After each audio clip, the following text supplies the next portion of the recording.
Adikku memang janda tapi kamu. Adikku memang janda tapi kamu.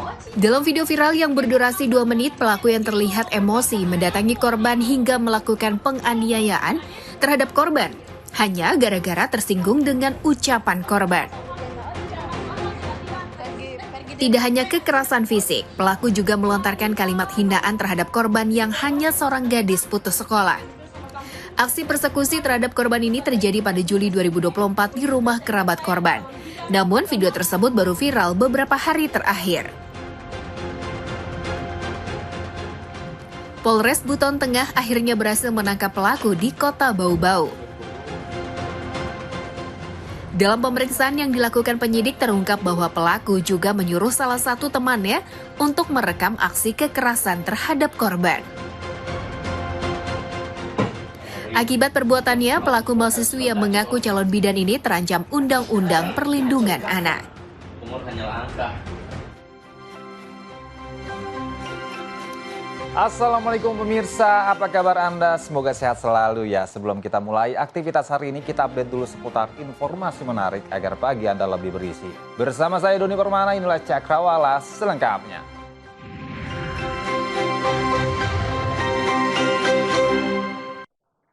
Proses hukum kasus pembunuhan gadis penjual gorengan Nia Kurniasari di Padang Pariaman, Sumatera Barat terus berlanjut. Polisi menggelar reka adegan kasus pembunuhan yang menyita perhatian warga yang luas. Tersangka dihadirkan di 8 lokasi kejadian dan memeragakan 71 adegan.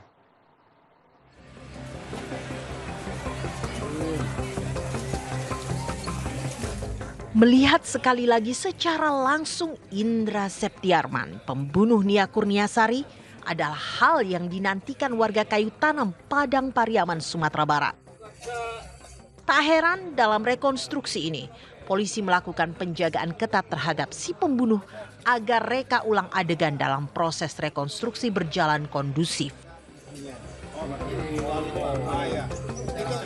Setelah dipastikan aman, Indra pun memeragakan satu persatu kejadian sesuai lini masa di hari yang kejam bagi Nia, si gadis penjual gorengan.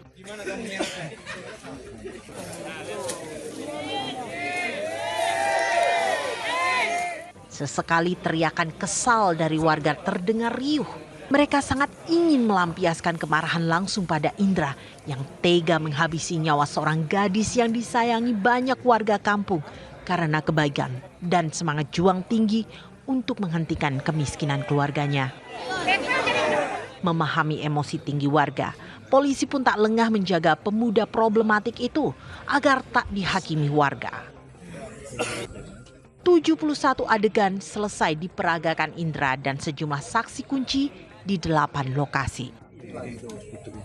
Rekonstruksi ini dilakukan untuk mencocokkan keterangan tersangka dan saksi dengan kondisi di lokasi kejadian.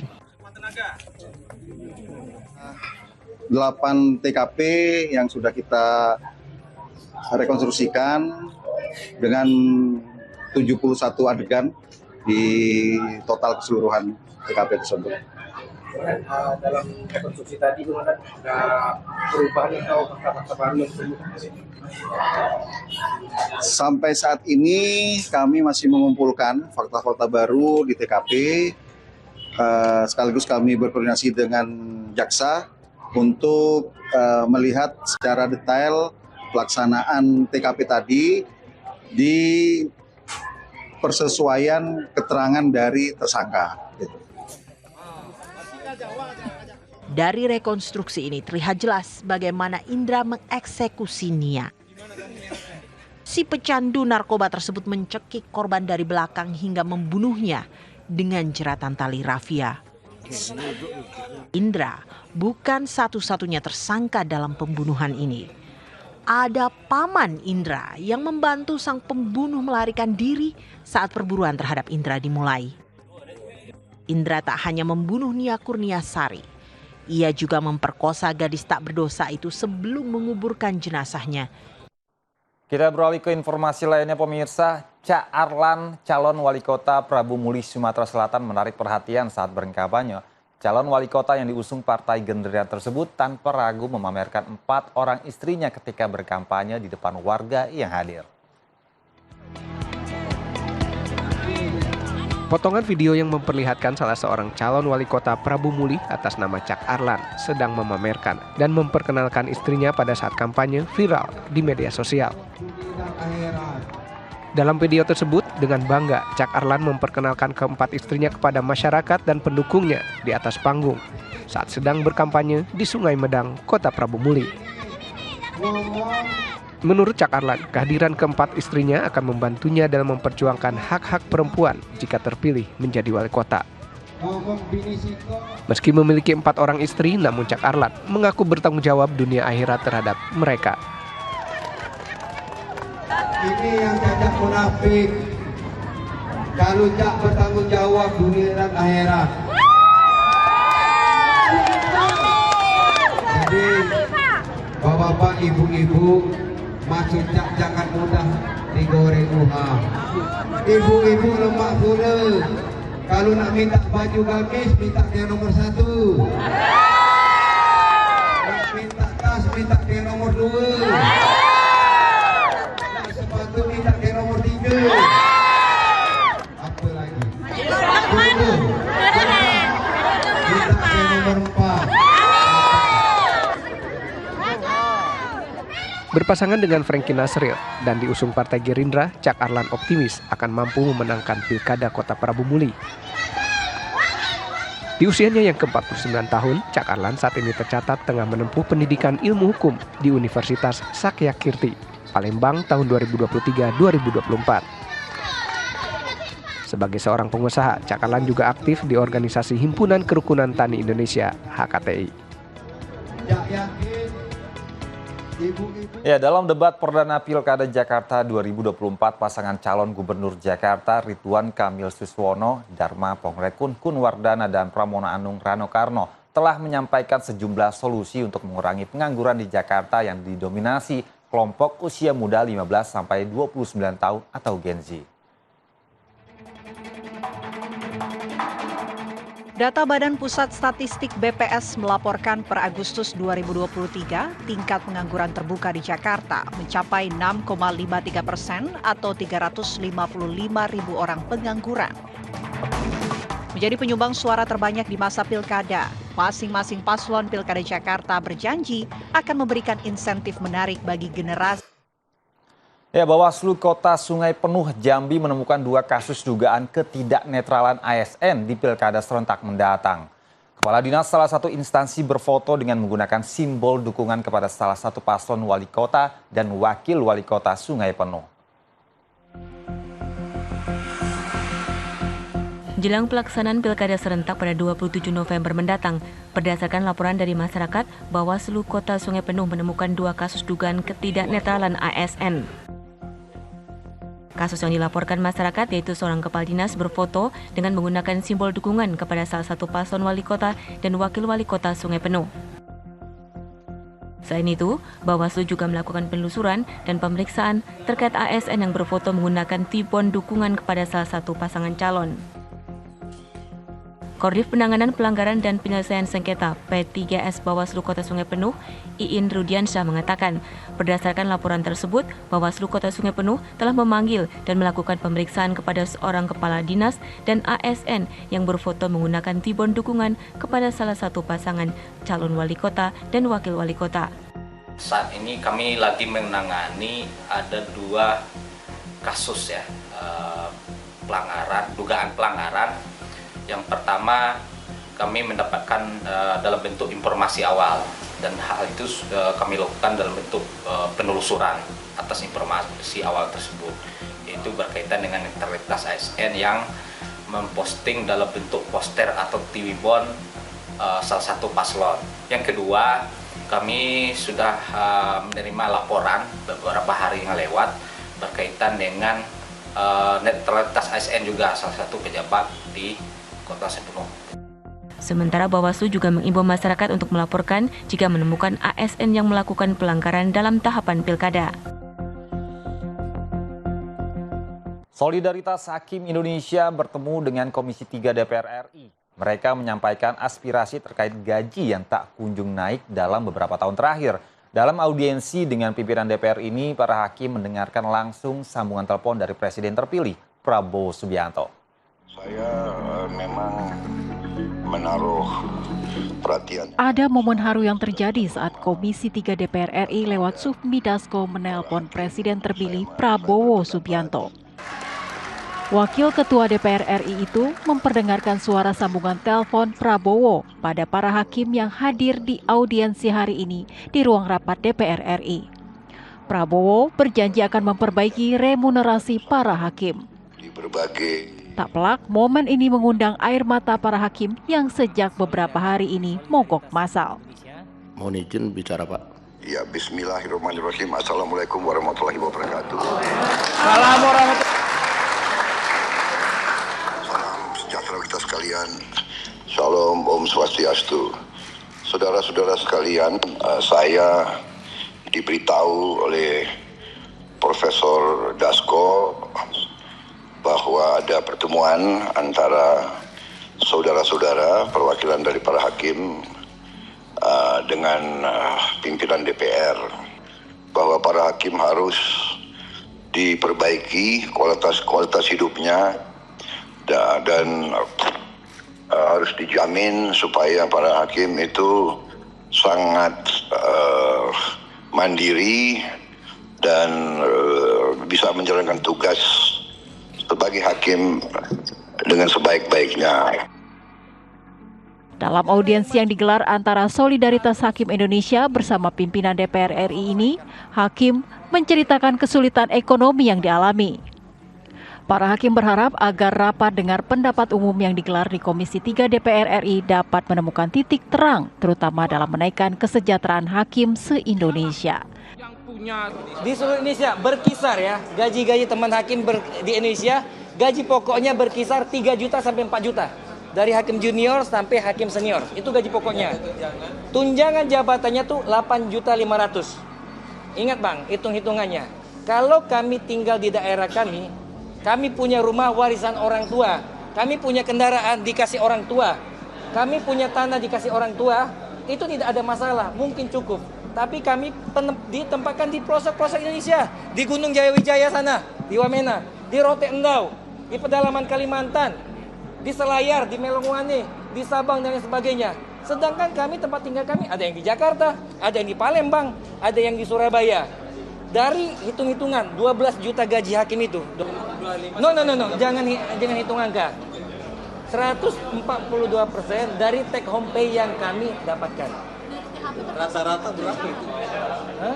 Rata-rata berkisar 12 juta, 14, 15, tergantung jabatan, tergantung masa pengabdian. Demikianlah, marilah kita sama-sama memperbaiki negara kita. Terima kasih. Wassalamualaikum warahmatullahi wabarakatuh. Timnas Garuda gelar latihan jelang laga melawan Bahrain. Selengkapnya sesaat lagi tetap di Cakrawala.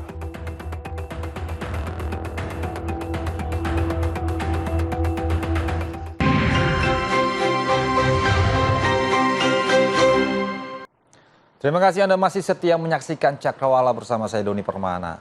Pemirsa, sebuah warung kopi menjadi sasaran amukan sekelompok pemuda yang diduga geng motor di Namorambe, Kabupaten Deli Serdang, Sumatera Utara.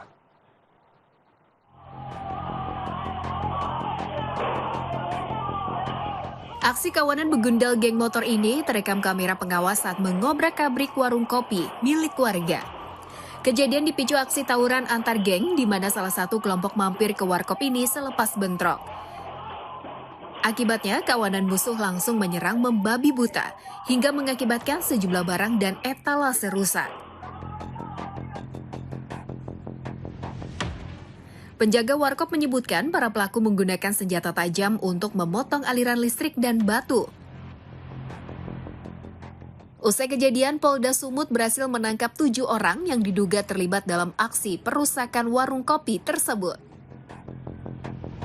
Polisi menahan dan menetapkan Ketua Yayasan Panti Asuhan Darussalam An-Nur Sudirman dan juga salah satu pengasuh bernama Yusuf sebagai tersangka pelecehan seksual terhadap anak-anak di panti asuhan tersebut. Polisi menahan dan menetapkan Ketua Yayasan Panti Asuhan Darussalam An-Nur Sudirman dan salah satu pengasuh bernama Yusuf sebagai tersangka karena diduga melakukan pelecehan seksual terhadap anak-anak di panti asuhan tersebut. Sementara satu tersangka lainnya bernama Yandi Supriyadi ditetapkan polisi dalam daftar pencarian orang atau DPO.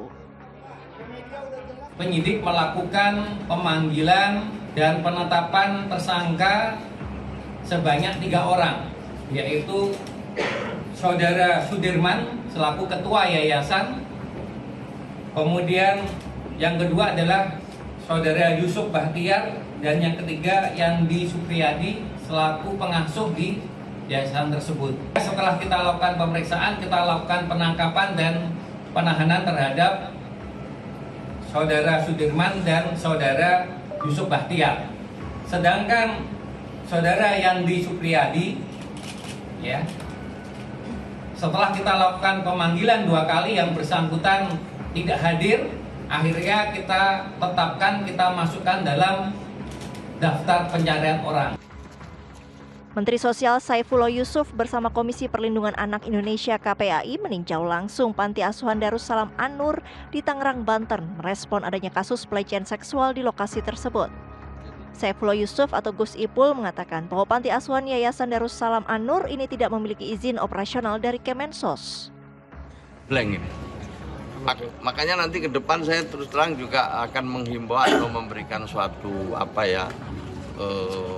persyaratan gitu dalam rangka mendirikan panti asuhan harus mendapatkan persetujuan dari warga sekitar yang dikonsolidasi oleh RT RW. Jadi mendirikan seperti ini harus mendapat persetujuan. Sampai saat ini polisi menyebut terdata sebanyak 7 orang korban pelecehan seksual yang terdiri dari 4 anak dan 3 dewasa. Sampai saat ini polisi masih membuka posko pengaduan bagi korban pelecehan seksual. Pemirsa, 11 pemain film porno yang diproduksi di Jakarta Selatan mendapat tuntutan hukuman 2 tahun penjara. Kuasa hukum terdakwa keberatan atas tuntutan jaksa karena meyakini klien mereka hanyalah korban penipuan.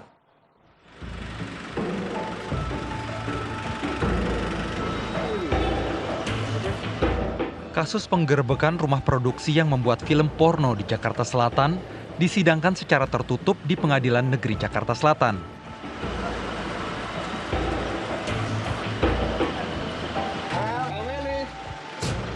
Sidang telah sampai tahap pembacaan tuntutan, di mana 10 terdakwa mendapat tuntutan 2 tahun penjara dari jaksa penuntut umum. 1 terdakwa lainnya atas nama Siskae mendapat tuntutan 2 tahun 6 bulan penjara. Tuntutan yang dibacakan oleh JPU sebenarnya ini di luar perkiraan kita ya, nggak sesuai yang kita harapkan ya. Karena di sini udah adanya kejanggalan sih dari awal ya kan. Kita di sini melihat para klien-klien kita ini sebagai korban, Bang. Korban. Diperkuat dengan kemarin dari Komnas Perempuan yang menanyakan kalau posisi sebagai talent ini bisa dikatakan korban eksploitasi. Adanya intimidasi, makanya di sini kita juga benar-benar keberatan sih dari hasil tuntutannya. Karena kita juga udah coba mengalihkan upaya cara ya, membuka fakta-fakta persidangan, termasuk di sini juga kita adanya ketidakpuasan dari kinerja jaksa yang tidak dihadirkan ahli pidana, ahli pornografi, dan ahli forensik ya. Menurut kuasa hukum, para terdakwa merupakan korban penipuan sutradara Irwansyah yang meyakini para talent, film produksinya legal dan ada kontrak kerjanya. Petugas Damkar Kota Makassar melakukan evakuasi terhadap warga penderita obesitas dengan berat lebih dari 100 kg untuk dibawa ke rumah sakit setelah mengalami sesak nafas akibat kelebihan berat badan.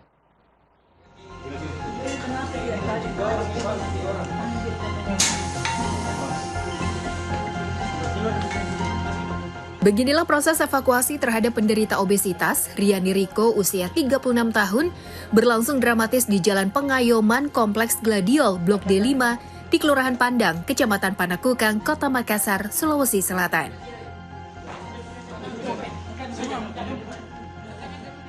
Sepuluh petugas rescue dari Dinas Pemadam Kebakaran Kota Makassar dikerahkan untuk mengevakuasi perempuan penderita obesitas ke atas tandu, guna dinaikkan ke atas mobil. agar bisa dilarikan ke Rumah Sakit Grestelina Makassar untuk menjalani perawatan. Riani Riko sebelumnya tidak bisa duduk hingga berjalan layaknya manusia normal setelah mengalami kelebihan berat badan.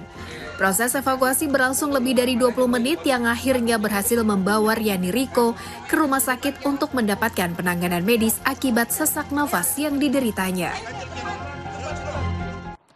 Ya pemirsa, Timnas Indonesia bersiap menghadapi Bahrain dalam laga putaran ketiga kualifikasi Piala Dunia 2026 zona Asia yang akan berlangsung di Stadion Nasional Bahrain pada 10 Oktober mendatang. Para pemain Timnas Indonesia tampak menikmati sesi latihan dan siap memberikan performa terbaik. Bisa main atau tidak bisa main ya, tentu nanti kita akan lihat hasil akhirnya ya. Hasil akhir setelah Martin datang. Saat ini Indonesia menempati urutan keempat klasemen grup C, putaran ketiga kualifikasi Piala Dunia 2026, usai menahan dua raksasa Asia, yakni Arab Saudi dengan skor 1-1 dan Australia dengan skor 0-0. Laga Indonesia kontra tuan rumah Bahrain akan digelar tanggal 10 Oktober 2024 di Stadion Nasional Bahrain. Ya pemirsa, di mana bumi dipijak, di sana langit dijunjung. Peribahasa itu sepertinya perlu dipahami bule-bule yang liburan di Bali, supaya tidak seenaknya. Gara-gara sering mengendarai motor tanpa helm atau bonceng tiga, mereka jadi target razia polisi. Dan berita ini sekaligus menutup perjumpaan kita pagi ini. Saya Doni Permana pamit undur diri, tetap semangat, dan wassalamualaikum.